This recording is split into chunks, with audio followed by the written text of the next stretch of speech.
days I held on tight, every prayer whispered through the night. Distance tried, but love stayed strong. Hey Lord, di kami. Hello guys and welcome back again sa ating YouTube channel. So today, another video, another misconception. Ayan, mga paniniwala na hindi naman totoo. Ayan, so ito, sa mga nanonood. Ito guys ay based lang sa experience ko ng mga tao na nakasalamuha. So hindi tayo magsasalita dito ng English kasi bahala na mag-adjust yung mga English na nakikinig. Adjust. Hindi, minsan kasi mayroon naman tawag dito. Kaya mo na sila. Saka na ako mag-share kung mayroon na talagang English speaking dyan na nanonood. More kasi ito sa sa more Filipinos. Ayan. Sharing with my fellow Filipinos o Pinay o Pinoy. Misconception, kung kinasal ka ba sa ibang bansa, legal ba o illegal? Ayan, so ito. Dahil meron akong partner na foreigner, hindi ako kinasal dito sa Pilipinas. Or FYI, hindi ako kinasal sa Pilipinas.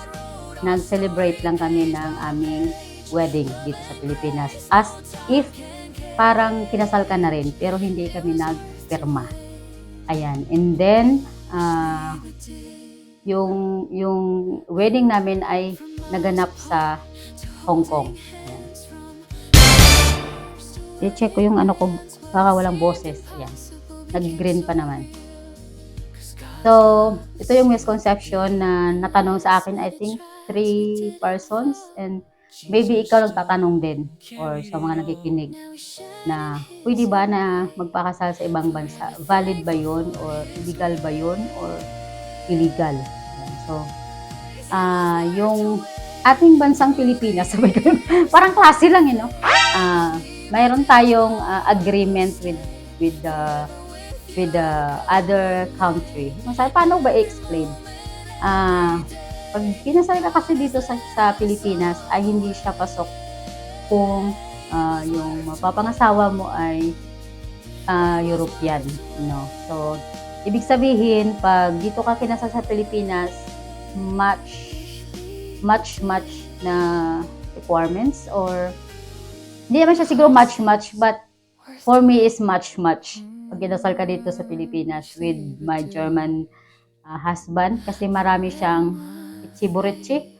It means ichiburichi is maraming kang aasikasoy na papel and it takes so long na makasal ka. Dahil hindi lang siya sa kasal medyo madaming requirements. Pangalawa ay matagal siya pag mag-apply ka ng visa. Ayan. So, sa mga napanood ko at sa mga based sa experience ko at sa mga nakakausap ko na may partner din na mga Germans, na much better na magpakasal ka sa ibang bansa. So, ito yung tanong, misconception. Legal ba o illegal magpakasal sa ibang bansa? So, for me, sa nalalaman ko at kahit i-search nyo guys, ay yung Hong Kong, Denmark, Vietnam, Thailand, ano pa bang isa pang bansa na pasok siya guys sa European Agreement. Kung baga, anong term yun? Kalimutan ko ano yung term. Teka lang. Okay, so international recognized siya. Kung baga, kahit saan mo siya dalhin na sulok ng mundo, sabi ganun, ay valid siya. So, it means is not illegal. Ayan. So, before guys, nag-try din kami na apply ng visit visa. So, alam ko na kung ano kahirap yung mga requirements. And for my partner is not advisable dahil mayroon siyang full-time work. And wala siya talagang oras guys maglakad ng mga papel. So, siguro hindi pa rin siguro time yon. So, hindi natuloy yon. And then, na-try din namin apply ng fiancé visa or doon kayo ikakasal. So, hindi rin siya natuloy dahil alam naman siguro ni Lord na hindi talaga perfect time. Yan. So, magiging patience lang. Pasensya. So, dahil nga ay marami kaming mga pinagdaanan ng mga struggle, mga tawag dito, mga nakahambalang malalaking mga dapat muna ilagay sa tabi para magiging malaya. Sabay ganun, ang lalim yun ah. So, we choose na magpakasal sa Hong Kong dahil mas madali and more affordable and hindi mahirapan yung aking partner.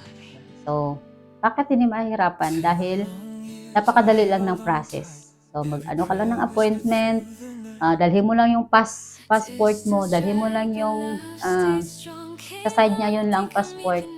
And then, kanyang birth certificate, pakita lang siya na divorce siya or yung kanyang singleness. The same with me, ang singleness ko, and then birth certificate, and then yung passport ko, yun lang. And then, ano ka lang ng appointment, and then you wait lang, mag-email na okay na, and then you set the appointment kung anong date, and napakamura lang siya guys. So, affordable lang. So, sa mga gusto ikasal, yun na. Ito tayo. Sa mga gustong makasal sa Hong Kong, so just comment below guys. Pwede kayo mag-comment below. Mayroon akong isa-suggest sa inyo na tutulong sa inyo. Or pwede akong tumulong sa inyo guys, mag-guide. So with wala namang malaking babayaran. So, okay. So pwede kayong mag-comment below and or reach out me in my FB account, Helen D. Hoffman. Ayan. So yun yung aking Facebook account at meron akong TikTok account, Helen Dion. And then meron akong page. So in a next video or next month maybe or next na mga darating na mga buwan, maybe I use the one to show my life there in Germany. Sabay ganun. Mag-change na tayo ng topic or mag-change na tayo ng background. So hopefully grant ni Lord and perfect time ni Lord. So yun na yun guys, yung misconception. Hindi siya guys legal. Hindi siya guys illegal. Ayan. Ito yung sinasabi ko. Hindi siya guys illegal na magpakasal ka sa ibang bansa. Basta international recognized siya. So i-search nyo muna kung yung partner nyo ay nasa ibang bansa, anong bansa, kung pasok siya diyan sa bansa na yan. So ang alam ko ay most na sa ibang bansa ay recognize sa Hong Kong. Kung doon magpakasal, Amerikano man yan, or Negro man yan, or galing man yan sa ibang bansa, Belgian man yan. So, pasok siya guys yung Hong Kong. So, yeah, it's good na international recognize sila and tayo na mga Pinay na may partner na for hindi tayo mahirapan. Pag dito sa atin, pag-wait pa tayo ng ilang weeks or na magstay talaga dito. So, kung baga parang mahirap tik-tik yung schedule kung yung bakasyon lang ng partner nyo ay 1 month lang or 4 weeks lang. So, hindi talaga magkasya. So, sa amin ay talagang perfect lang siya sa schedule namin na natapos lahat ng aming mga pinaplano within that certain na naplano namin na date. So, good lang talaga. Napaka-timing lang. So, yun lang guys, yung misconception na kung ikasal ka ba sa ibang bansa ay illegal o legal. Legal siya guys. Tinatanggap siya ng Pilipinas. Tinatanggap siya ng embassy. So, ito naman ay nasa inyo na yan kung i-report nyo sa Pilipinas. So, sa akin kasi ay hindi pa ako napunta dyan. But, na-check ko na sa embassy na to prove sa inyo na consider or recognize siya ng German embassy yung kasal sa Hong Kong. So, sa mga nagsasabi na illegal, hindi totoo, hindi recognize, so sa inyo na yan. So, yung akin dito ay sinasabi ko lang yung nalalaman ko at experience ko. Yung kasal sa Hong Kong ay legal at international recognized. Okay, so, yun lang guys. At sa may mga tanong pa, pwede kayo mag-comment below at reach out me in my Facebook account, Helen D. Hoffman. At sa may may mga plan na magpakasal sa Hong Kong at naghahanap ng affordable or guide na magga-guide sa inyo para ikasal doon. So, just comment below guys, guide ko kayo. And mayroon akong i-refer din sa inyo kung gusto niyo magpakasal sa Hong Kong. So, yun lang ang ating video for today and thank you so much for watching and see you in my next vlog. Bye!